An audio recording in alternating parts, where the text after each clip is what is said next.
মিছা কথা ক'ব পাৰোঁ। আটাইতকৈ মিছলীয়া মুখ্যমন্ত্ৰী হ'ল অসমৰ হিমন্ত বিশ্ব শৰ্মা ডাঙৰীয়া। বাস্তৱ হিন্দু নেতা ইমান মিছলীয়া কথা নকয়। হিন্দু মানে নিৰ্ভয়, আৰু তেওঁ আটাইতকৈ ভয়াতুৰ। যেতিয়া বিপদ পৰে দল সলাই লয়, সংগঠন সলাই লয়। আগতে আছুত বিপদত পৰিলে কংগ্ৰেছৰ বিপদত পৰিলে বিজেপি। কাইলৈ গৈ যদি বিজেপি ক্ষমতাৰ পৰা যায়, প্ৰথম বিজেপি দলটোক ত্যাগ কৰা ব্যক্তিয়ে হ'ব হিমন্ত বিশ্ব শৰ্মা ডাঙৰীয়া।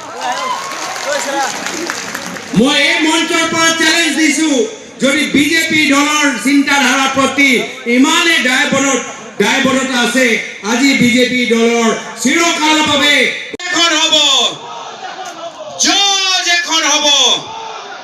আৰু এবাৰ এটা সাধাৰণ যুঁজ নহয়, এইবাৰ সাধাৰণ যুঁজ নহয়। অসমৰ ৰাইজ ৰণত নামিছে।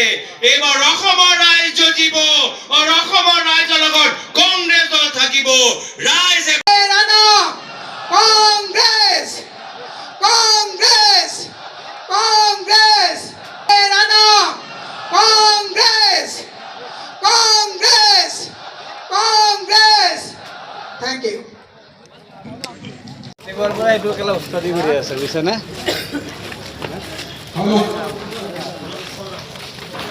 जिन साथियों को महिला की जिम्मेदारी दी है वो कृपया करके अपने साथियों से बात करें। और बाकी व्यवस्था है, जो भी प्रदेश पदाधिकारी हैं साधनों को खड़ी करने की व्यवस्था है, उनको सही तरीके से वेल मैनेज तरीके से सभी साधनों को खड़ा करें। और जो भी साथी मंच के सामने बैठे हैं प्रदेश पदाधिकारी, कृपया करके ये स्थान छोड़ दीजिए। सामने आपके लिए बैठने की उचित व्यवस्था है, और आगे की जो 4-5 पंक्ति है वहां पे यूथ कांग्रेस